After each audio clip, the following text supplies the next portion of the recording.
اگلی صبح یونیورسٹی میں داخل ہوتے ہی میری نظر کیفیٹیریا کے باہر ٹہلتی پوروا پر پڑی۔ لمبے سفید سکرٹ اور دہانی قمیض میں وہ بہت نکھری ہوئی لگ رہی تھی۔ مجھے دیکھتے ہی وہ میری جانب لپکی۔ کہاں تھے تم؟ صبح 9 بجے سے یہاں تمہارا انتظار کر رہی ہوں۔ کلاس میں کبھی تم پائے نہیں جاتے، یہی تمہارا ٹھکانہ ہے، لہٰذا یہیں ڈیرے ڈال دیے میں نے حیرت سے اسے دیکھا۔ سب خیر تو ہے نا؟ ارے بھئی، تم نے عامر بن حبیب کا گروپ جوائن کر لیا اور مجھے بتایا تک نہیں۔ لگتا ہے آخرکار وہ تمہارے معیار کے فارمولے پر پورا اتر ہی گیا ہے۔ ویسے میں تم سے خود بھی یہی کہنا چاہتی تھی کہ میں نے ہر طرح سے عامر کو پرکھ کر دیکھ لیا ہے۔ وہ تمہاری شرائط پر مکمل اترتا ہے، صرف نام کا مسلم کونسلر نہیں ہے وہ، عمل کا بھی پکا ہے، تبھی تو سارے مسلمان اسٹوڈنٹ اس کے دیوانے ہیں۔ تم نے بالکل ٹھیک فیصلہ کیا ہے ایان۔ میں نے کیفیٹیریا میں داخل ہونے سے لے کر اپنی مخصوص میز پر بیٹھے پوروا کی یہ تمام تقریر اطمینان سے سنی، لیکن کچھ ہی دیر میں یہ خبر میرے اپنے دوستوں تک پہنچی تو ان سب کا چین و اطمینان غارت ہو گیا۔ سب سے پہلے جینی نے اپنا سر پیٹ لیا۔ کیا تم نے مسلم گروپ جوائن کر لیا؟ بیڑا غرق، اب گئے تم کام سے۔ ایرک اور جم تو صدمے سے کچھ بول ہی نہیں سکے۔ البتہ فرحاد نے پوری تقریر کر ڈالی۔ ایان، تم نے وہ کام کیا ہے جو بروٹس بھی نہ کر پایا تھا۔ ساری زندگی مذہب کی رواداری کا سبق دے دے کر ہمارے خیالات بدل ڈالے اور آخر میں خود ان لوگوں سے جا کر مل گئے جن سے ہمیں ہمیشہ رویوں میں انتہا پسندی کا گلہ رہا ہے۔ قتل کر ڈالا تم نے میرے تمام نظریات کو ہمیشہ کے لیے۔ کچھ ایسے ہی تاثرات کا اظہار گزشتہ شام بسام بھی کر چکا تھا۔ یہ تو اچھا ہوا کہ اس وقت صنم کبیر بھی اسپتال میں موجود تھی، ورنہ بسام کے سوالات کا سلسلہ کبھی بھی ختم ہونے والا نہ تھا۔ کیا یہ کیا کہہ رہے ہو الو؟ تمہارا دماغ تو ٹھیک ہے؟ ساری زندگی ہم جن سے لڑتے آئے ہیں تم انہی کے ساتھ جا ملے ہو۔ سچ بتاؤ، یہ کیا معاملہ ہے؟ کیوں کر رہے ہو تم یہ سب؟ میں نے اسے صرف ایک ہی جواب دیا، تمہیں پریشان ہونے کی کوئی ضرورت نہیں ہے۔ میں کوئی دودھ پیتا بچہ تو نہیں ہوں، بس جلد از جلد ٹھیک ہو کر گھر پہنچنے کی تیاری کرو۔ صنب خاموشی سے بیٹھی ہم دونوں بھائیوں کے درمیان ہوتی یہ تکرار سن رہی تھی۔ مجھے اس کی یہ عادت بہت اچھی لگتی تھی کہ وہ صرف اسی وقت بات کرتی تھی جب اس بات کا مناسب وقت آ جاتا تھا، اور یہ وہی وقت تھا۔ اس نے بسام کو پھلوں کی ٹوکری سے ایک سیب نکال کر چھیلا۔ اگر ایان نے عامر بن حبیب کا ساتھ دینے کا فیصلہ کر لیا ہے تو اس میں ایسی کیا برائی ہے؟ آخر وہ بھی تو مسلمان طلباء کی مدد کے لیے ہی تو یہ سب مشکلات جھیلتے ہیں۔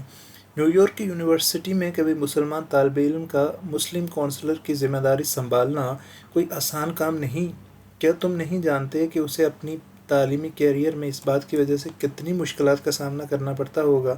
اس کی جو کلاسز روزانہ حاضری سے رہ جاتی ہیں، وہ ان کی کمی کو پورا کرنے کے لیے ہر سیمسٹر میں ہزاروں ڈالر کی اضافی ٹیوشن فیس جمع کرواتا ہے۔ راتوں کو دیر تک لائبریری میں بیٹھ کر اپنے چھوٹے ہوئے لیکچرز کو تیار کرتا ہے۔ مسلمان طلباء کا حامی ہونے کی پاداش میں عیسائی اور یہودی انتظامیہ اور طلباء کی باتیں بھی سننا پڑتی ہیں اسے۔ میں تو سمجھتی ہوں کہ ایان نے دیر سے ہی صحیح مگر درست فیصلہ کیا ہے۔ بسام نے صنم کبیر سے مزید بحث نہیں کی، لیکن اس کی آنکھوں میں شک کی پرچھائیاں گہری ہوتی گئیں، ٹھیک اسی طرح جیسے اس وقت میرے سارے دوستوں کی آنکھوں میں میرے فیصلے کی وجہ سے بے یقینی کی کیفیت طاری تھی۔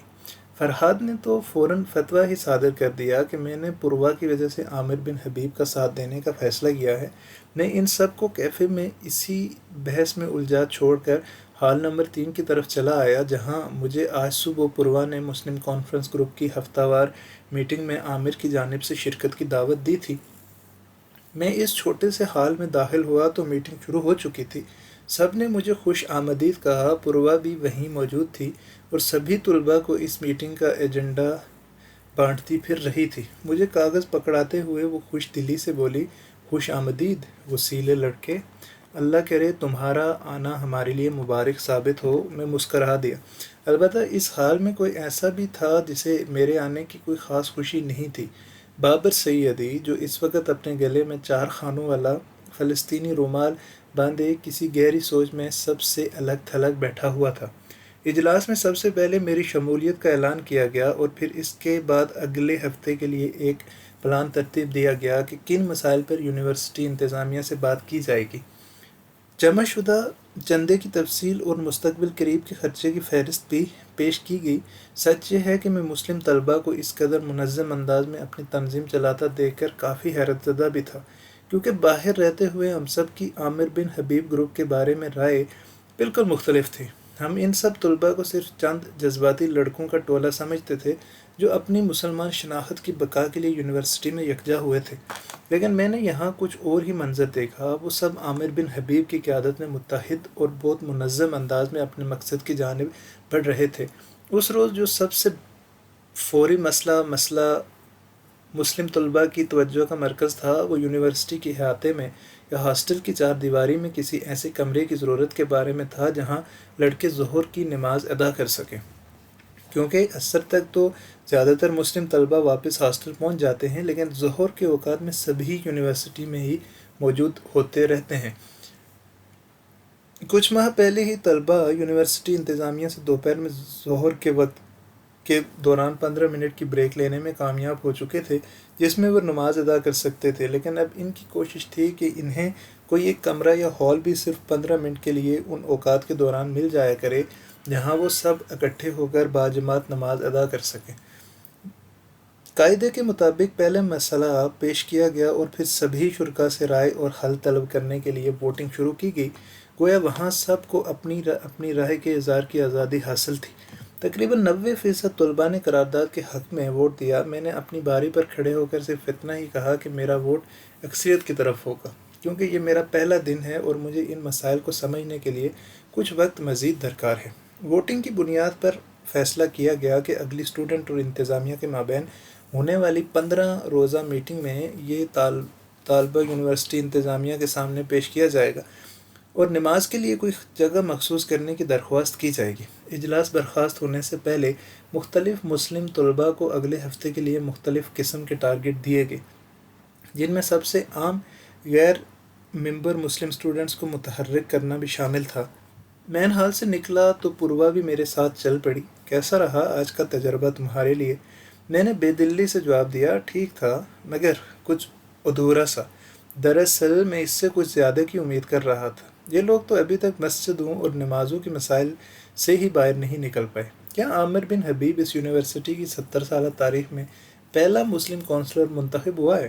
یہ بنیادی باتیں تو بہت پہلے طے ہو جانی چاہیے تھیں۔ پوروا نے سر ہلایا، تم ٹھیک کہہ رہے ہو، ہم ابھی بنیادی مسائل میں ہی الجھے ہوئے ہیں، لیکن شاید تمہیں اس بات کی خبر نہیں کہ یونیورسٹی کی 70 سالہ تاریخ میں عامر بن حبیب یہاں کا صرف تیسرا مسلم کونسلر بنا ہے۔ اس سے پہلے مسلمان طلباء کو یہ سہولت حاصل ہی نہیں تھی۔ تب وہ صرف کسی عیسائی یا یہودی کونسلر کے ذریعے اپنی بات انتظامیہ تک پہنچانے کے پابند تھے۔ میں حیرت سے رک گیا، اچھا، لیکن کیوں؟ اور اس کا مطلب ہے کہ مسلم کونسلر کا عہدہ مسلمان طلباء کے پاس آئے یہ صرف چھٹا سال ہے۔ حیرت ہے، ہاں، یہی تو میں تمہیں بتانے کی کوشش کر رہی ہوں کہ 6 سال سے پہلے تک مسلم کونسلر کو سیٹ ہی نہیں تھی یونیورسٹی میں، اور پہلے وہ مسلم کونسلر تو بیچارے یونیورسٹی انتظامیہ اور دیگر طلباء کے دباؤ میں کے تحت از خود استعفیٰ دے گئے تھے، کیونکہ ان کی اپنی پڑھائی کا بہت حرج ہو رہا تھا اور وہ یونیورسٹی میں تعصب کا شکار بھی ہو رہے تھے۔ میرے لیے پوروا کی یہ باتیں واقعی غیر متوقع تھیں، لیکن ایسا کیوں ہے؟ آخر یہ مٹھی بھر مسلم طلباء کسی کا کیا بگاڑ لیتے جو انہیں کام ہی نہیں کرنے دیا جاتا؟ پوروا نے کسی گہری سوچ میں گم جواب دیا، شاید یہ سب اسلام سے خوف زدہ ہیں، شاید پابندیوں کے باوجود یہ امریکہ میں گزشتہ 2.5 سال کے دوران سب سے زیادہ تیزی سے پھیلنے والا مذہب ہے۔ میں پوروا کی بات سن کر مزید الجھ گیا، پھر وہی مذہبی تخصیص، لیکن اسلام کی تیزی سے پھیلنے سے امریکہ کو کیا خطرہ ہو سکتا ہے؟ یہاں چند لاکھ مزید مسلمان جمع ہو بھی گئے تو یو ایس اے ہی رہے گا۔ پوروا نے مجھ سے اس مدعے پر مزید بحث نہیں کی اور چپ چاپ میرے ساتھ چلتی رہی۔ پھر اچانک اسے کوئی بات یاد آئی، ارے وہاں جینی نے مجھے بتایا تھا کہ تمہارا بھائی بیمار ہے، اب اس کی طبیعت کیسی ہے؟ ویسے ایک بات ہے، تمہارا چھوٹا بھائی ہے کافی کیوٹ سا۔ مجھے ہنسی آ گئی، ہاں وہ کیوٹ ضرور ہے لیکن مجھ سے 1 سال بڑا۔ پوروا کو شدید حیرت ہوئی، ارے واقعی؟ تو پھر بجائے اس کے کہ تم اس کے روب میں رہو وہ ہر وقت تم سے ہی ڈانٹ کیوں کھاتا رہتا ہے؟ کیونکہ اسے ڈانٹنے کے حقوق سب میرے پاس محفوظ ہیں۔ سنو ایان، تم میرے ساتھ اردو میں کیوں بات نہیں کرتے؟ جانتے ہو اردو کو میں دنیا کی بہترین زبان سمجھتی ہوں۔ کیوں؟ ایسا کیا خاص بات ہے اردو میں؟ اور تمہارے انڈیا میں تو اسی اردو کو بگاڑ کر ہندی کے نام سے بولا جاتا ہے۔ پوروا کی آواز تیز ہو گئی۔ ہندی یا سنسکرت کے چند لفظ شامل کر دینے سے اردو ہندی نہیں بن جاتی؟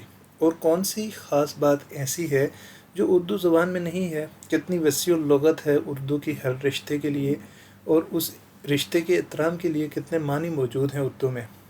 اور یہ جو تم امریکن انگریزی کے گن گاتے پھر رہے ہو، پھر اس سے زیادہ غریب اور ناشائستہ زبان تو میں نے آج تک نہیں دیکھی، جس میں ماں باپ کے لیے بھی صرف تم کا لفظ موجود ہے۔ بس میں نے طے کر لیا ہے کہ اب ہم دونوں اردو ہی میں بات کیا کریں گے۔ حسب معمول پوروا اپنا فیصلہ صادر کر کے اطمینان سے چنگم چباتی رہی۔ ٹھیک ہے مس پوروا ضمیر خان، لیکن خدا کے لیے اردو کی یہ مشق تبھی جاری رکھنا جب ہمارے دوست آس پاس موجود نہ ہوا کریں۔ یہاں محفل کے آداب کچھ مختلف ہیں۔ پوروا نے بے پرواہی سے کہا، سب جانتی ہوں میں، ویسے تم دونوں بھائی گھر میں تو اردو میں بات کرتے ہو نا؟ سچ میری تو زبان ترس گئی ہے یہاں ولایت میں دلی کی خاص اردو بولنے کے لیے۔ پوروا کی زبان یوں ہی پڑھ چلتی رہی اور ہم آگے بڑھتے اگلے چند دن میں بسام نے بھی یونیورسٹی آنا شروع کر دیا، لیکن اس کی نقاہت ابھی باقی تھی، لہٰذا میں اسے یونیورسٹی سے سیدھا گھر واپس لے جاتا تھا۔ سیمسٹر کی فیس کے بارے میں مجھے اس سے جھوٹ بولنا پڑا کہ میں نے کسی شرط کے عوض پیشگی رقم لے کر فیس کی ادائیگی کی ہے، لیکن میں رفتہ رفتہ وہ پیسے لوٹا دوں گا۔ بسام جانتا تھا کہ میں کبھی کسی کے سامنے ہاتھ نہیں پھیلا سکتا، اس لیے نہ چاہتے ہوئے بھی اسے میری بات پر یقین کرنا ہی پڑا۔ ایک ہفتے کے بعد وہ دن بھی آ گیا جب مسلم کونسلر کی یونیورسٹی انتظامیہ سے 15 روز میٹنگ طے پائی تھی۔ میں نے زندگی میں پہلی بار یونیورسٹی کے ایڈمن بلاک میں قدم رکھا اور اسی روز میں نے یونیورسٹی کو پہلی مرتبہ اتنے قریب سے دیکھا، ورنہ اس سے پہلے ہم صرف اس کی آواز یا ویڈیو کانفرنس کے ذریعے بھیجے ہوئے ریکارڈ شدہ پیغامات میں ہی اسے دیکھا کرتے تھے۔ ڈین بئی تن و توش اور گہرے نظر کے چشموں کے ساتھ ایک سخت کی شخصیت کا مالک تھا، جس کے کمرے کے باہر بڑی سی روبن سین پیٹرک کے نام کی سنہری تختی لگی ہوئی تھی۔ کمرے میں عیسائی اور یہودی طلباء کو کونسلر بھی موجود تھے، اور ڈین نے بڑے امتراک سے میٹنگ کا آغاز کیا۔ ہر طالب علم کونسلر کے ساتھ صرف 3 ممبروں کا اجلاس میں شرکت کی اجازت تھی، اور عامر بن حبیب کے ساتھ میں اور بابر سید یہ مسلم طلباء کی جانب سے شریک تھے، لیکن ابھی تک میری نظر یہودی طلباء کے کونسلر شمعون کے پیچھے بیٹھے اس کے ساتھیوں پر نہیں پڑی تھی۔ اور پھر جب تعارف کے وقت مائیکل کا نام پڑھا گیا تو میں نے چونک کر اوپر دیکھا۔ مائیکل نے سب سے نظر بچا کر میری طرف دیکھ کر اپنی آنکھ دبائی تو گویا وہ خود بھی یہودی گروپ کا ممبر تھا۔ مجھے ان کے منصوبے کے تانے بانے اب جڑتے ہوئے دکھائی دے رہے تھے۔ اجلاس شروع ہوا تو پہلے عیسائی اور پھر یہودی کونسلر نے اپنے اپنے طلباء کے چھوٹے موٹے مطالبے اور مسائل پیش کیے۔ ڈین نے موقع پر ہی احکامات جاری کر دیے۔ انتظامیہ کی ٹیم میں ڈین سمیت 4 افراد تھے، جن میں ایک عیسائی ایک یہودی ممبر شامل تھے۔ مسلمان طلباء کی فیکلٹی میں کوئی مسلمان استاد نہ ہونے کی وجہ سے انتظامیہ کی جیوری میں کوئی مسلمان ممبر موجود نہیں تھا۔ مائیکل کو میں پہلے ہی عامر بن حبیب کے پہلے اجلاس کی تمام رودات بتا چکا تھا، اور جب عامر بن حبیب نے کیمپس میں نماز کے لیے کوئی جگہ مخصوص کرنے کی درخواست پیش کی اور یہودی گروپ کی جانب سے اس کی شدید مخالفت بہت مؤثر انداز میں پیش کی گئی، تو مجھے مائیکل کی وہ بے چینی سمجھ میں آ گئی جو عامر بن حبیب کے اجلاس کی پہلی مخبری کے لیے اس کے انداز سے صاف ظاہر تھی۔ وہ لوگ اس لیے عامر کے ایجنڈے کے بارے میں خبر رکھنا چاہتے تھے کہ وہ اس کے لیے انتظامیہ کی عام میٹنگ سے پہلے مضبوط دلائل کے ذریعے مؤثر توڑ کر مسلم طلباء کے منصوبے ناکام کر سکیں۔ شمعون نے پہلا اعتراض تو چھوٹتے ہی داغ دیا تھا، نہیں نماز کے لیے کوئی مخصوص جگہ سے مخصوص کی جا سکتی ہے؟ پھر تو عیسائی طلباء کے لیے کیمپس میں گرجا گھر اور یہودی اسٹوڈنٹس کے لیے سینیگوگ یہودی عبادت گاہ تعمیر کرنا پڑے گی۔ پھر تو یہ یونیورسٹی کیمپس کم اور مختلف مذاہب کا اکھاڑا زیادہ بن جائے گی۔ ڈین نے سر ہلایا۔ شمعون ٹھیک کہہ رہا ہے، کیمپس میں نماز پڑھنے کی جگہ مخصوص نہیں کی جا سکتی۔ عامر نے دفاع میں کہا، لیکن صرف مسلم طلباء کو ہی دن میں 5 مرتبہ یہ فریضہ ادا کرنا پڑتا ہے۔ چرچ یا سینیگوگ کی ضرورت تو تب پڑتی ہے جب 2 مذاہب کے طلباء کو بھی روزانہ باقاعدگی سے اپنی عبادت کا کوئی وقت کیمپس میں روٹین کے بیچ یونیورسٹی کی 4 دیواری میں گزارنا پڑتا، اور ہم بھی تو صرف ظہر کے وقت 15 منٹ کی بریک کے دوران کسی کمرے یا چار دیواری کا مطالبہ کر رہے ہیں۔ یہ جز وقتی یعنی پارٹ ٹائم ضرورت ہے، اسے مستقل نہیں کیا جائے گا۔ لیکن مائیکل کی اطلاعات کی بنیاد پر شمون خوب تیاری کر کے آیا تھا۔ ہاں، مگر اس بات کی کیا گارنٹی ہے کہ سال 6 ماہ بعد مسلم طلبہ اسی جگہ کو مستقل مسجد بنانے کا مطالبہ نہیں کر دیں گے؟ اور پھر اگر عیسائی اور یہودی طلبہ نے بھی ہفتے اور اتوار کی چھٹی کے دوران کیمپس میں عبادت کرنے کی ٹھان لی اور یہ ضد بازی چل پڑی، تو ہم سب جانتے ہیں کہ اس کا نتیجہ کیا نکلے گا۔ فیصلہ ہو چکا، تمہاری جیوری ممبر کیمپس میں کسی مخصوص جگہ پر نماز کی ادائیگی کے حق میں نہیں ہے، لہٰذا یہ مدعا یہیں ختم کیا جاتا ہے۔ ہم لوگ ڈین کے کمرے سے باہر نکلے تو شمون نے طنزیہ انداز میں عامر کی جانب جملہ اچھالا، ہم سب تمہارے غم میں برابر کے شریک ہیں عامر بن حبیب۔ Better luck next time. Shamoon کی بات سن کر اس کے سبھی ساتھیوں نے زور کا کہکا لگایا۔ بابر سیدی غصے میں ایک قدم آگے بڑھا، لیکن عامر نے اس کا ہاتھ پکڑ لیا اور خوش دلی سے شمون کو جواب دیا، بس تم یوں ہی دعا کرتے رہا کرو، عبادت میری ہو یا تمہاری، اس کی ادائیگی میں مقابلہ کیسا؟ شمون اور عیسائی کونسلر جارج اپنے اپنے گروپ کے ساتھ آگے بڑھ گئے۔ بابر ابھی تک شدید غصے میں تھا، ایسا لگتا ہے جیسے انہیں ہمارے ایجنڈے کی پہلے سے خبر تھی، ورنہ اتنی مکمل تیاری کر کے تو یہ لوگ پہلے کبھی نہیں آئے۔ بولتے وقت بابر کی نظر میری جانب ہی مرکوز تھی۔ عامر نے اسے تسلی دی، اس بار ان کی تیاری زیادہ نہیں، شاید ہماری کچھ کم تھی۔ بہرحال اس میں مایوس ہونے کی ضرورت نہیں ہے، ہم نے بات آگے پہنچا دی ہے، رفتہ رفتہ انہیں قائل بھی کر لیں گے۔ لیکن میں خود عامر کے چہرے پر مایوسی کے ہلکے سائے اسی وقت دیکھ چکا تھا جب ہم ڈین کے کمرے سے باہر نکل رہے تھے۔ دوسری جانب یونیورسٹی سے واپسی پر مجھے مائیکل گروپ نے پارکنگ لاٹ میں دیکھا تو خوشی سے نعرے لگاتے ہوئے وہ میرے قریب آ گئے۔ زبردست، یہ ہوئی نا بات، پہلی ضرب میں ہی عامر بن حبیب کو آدھا چت کروا دیا تم نے۔ تمام مسلم طلباء میں اس فیصلے سے شدید مایوسی پھیل چکی ہے، ایک آدھ بار اگر پھر ایسا ہوتا ہے تو اسے اپنی مسلم کونسلر کی سیٹ بچانا مشکل ہو جائے گی۔ یو آر گریٹ ایان، وہ شور مچاتے اور ہنستے گاتے وہاں سے پلٹے تو بسام کو میں نے پارکنگ لاٹ کے آغاز میں کھڑے دیکھا۔ کیا کہہ رہے تھے یہ لوگ؟ میں نے بات ٹالی، کچھ نہیں، کلاس کی کوئی بات تھی، تم چلو دیر ہو رہی ہے۔ بسام وہیں کھڑا رہا، نہیں الو، مجھے یہ معاملہ کچھ اور لگتا ہے، تم اتنے پر اصرار کیوں ہوتے جا رہے ہو؟ آج سے پہلے تو ہم دونوں میں کوئی راز نہیں تھا، میں نے اسے زبردستی کھینچ کر بائک پر بٹھا دیا، تمہاری یہ جیمز بانڈ بننے کی عادت نہ کبھی نہیں گئی، کہہ جو دیا ہے کہ ایسا کچھ نہیں، چلو اب جلدی کرو، ابھی تم نے رات کا کھانا بھی تیار کرنا ہے، میں اتنے دن تک وہ بدمزہ پڑا اور پیزا اور برگر کھا کھا کر تھک گیا ہوں۔ بسام سارے راستے خاموش سا رہا، لیکن میں جانتا تھا کہ اس کے ذہن میں کلبلاتا شک کا کیڑا اب اسے بے چین رکھے گا۔ اور پھر اگلے 3 ہفتوں میں مسلم کونسلر کا گراف روزانہ کی بنیاد پر تیزی سے نیچے آتا چلا گیا۔ عامر بن حبیب مختلف مدوں پر مسلم طلباء کی نمائندگی مناسب طور پر نہ کر سکا، جس میں حلال کھانے کا الگ کاؤنٹر نہ کھولے جانے پر تو ٹھیک ٹھاک ہنگامہ ہوا، اور مسلم طلباء نے کیفے کا بائیکاٹ بھی کیے رکھا، اور پھر بسد مشکل میں نے لڑکوں کو راضی کیا۔ اس دوران میری بابر سیدی سے 2-3 بار شدید جھڑپ بھی ہوتے رہ گئی، لیکن ہمارے درمیان دشمنی دن بدن بڑھتی ہی گئی۔ اگر ہر بار عامر بن حبیب ہمارے درمیان پڑھ کر معاملہ رفع دفع نہ کرواتا تو ہم اب تک ضرور لڑ چکے ہوتے، خاص طور پر اس دن جب بابر نے یہ اعتراض کر دیا کہ میں باقی مسلم طلباء کی طرح نماز کے وقت نماز ادا کیوں نہیں کرتا۔ میں نے اسے جواب دیا کہ وہ مجھے مذہب کا درس دینے کے بجائے اپنے مذہب کی فکر کرے اور سب کے ایمان کا ٹھیکہ دار بننے کی کوشش نہ کرے۔ بات بہت بڑھ گئی، لیکن اس موقع پر بھی عامر نے فیصلہ دے دیا کہ ان کی منشور میں کسی بھی طالب علم پر کوئی مذہبی پابندی نہیں لگائی جا سکتی، نہ ہی اسے عبادت کے لیے زبردستی مجبور کیا جا سکتا ہے۔ لیکن بابر نے عامر کو احتجاجاً اپنا استعفیٰ پیش کر دیا کہ ان حالات میں وہ مزید مسلم طلباء کے حقوق کے لیے آواز بلند نہیں کر سکتا۔ بڑی مشکل سے لڑکوں نے بابر کا غصہ ٹھنڈا کیا، لیکن عامر بن حبیب کے گروپ میں جو دراڑ پڑ چکی تھی وہ روز بروز بڑھتی ہی گئی۔ میرا مائیکل سے کیا ہوا معاہدہ اپنی تکمیل کے قریب پہنچنے کو تھا، لیکن جانے کیوں میں اندر سے ایک عجیب سی بے چینی محسوس کرنے لگا تھا۔ عامر بن حبیب ایک شریف النفس اور اعلیٰ خاندانی لڑکا تھا، جس نے براہ راست میرا کبھی کچھ نہیں بگاڑا تھا۔ مجھے مسلم کونسلر گروپ کی پالیسیوں سے اختلاف ضرور تھا، لیکن ان لوگوں کے درمیان رہتے ہوئے مجھے ان کے بارے میں بہت سی ایسی باتیں بھی پتہ چلیں جو میں پہلے نہیں جانتا تھا۔ مجھے مذہب کی بنیاد پر تخصیص بہت بری لگتی تھی، لیکن میں نے ان دونوں میں محسوس کیا کہ مسلم طلباء کو اس مذہبی پہچان کی بنیاد پر اکٹھا کرنے میں خود یونیورسٹی انتظامیہ اور دیگر گروہوں کی مذہبی سرگرمیوں کا بھی بہت بڑا ہاتھ ہے۔ مسلمان کو ہمیشہ ہی یہ احساس دلا کر علیحدہ اکٹھا ہونے پر مجبور کیا گیا کہ وہ کمزور رہے اور متحد نہ ہو تو بہت جلد مٹا دیا جائے گا۔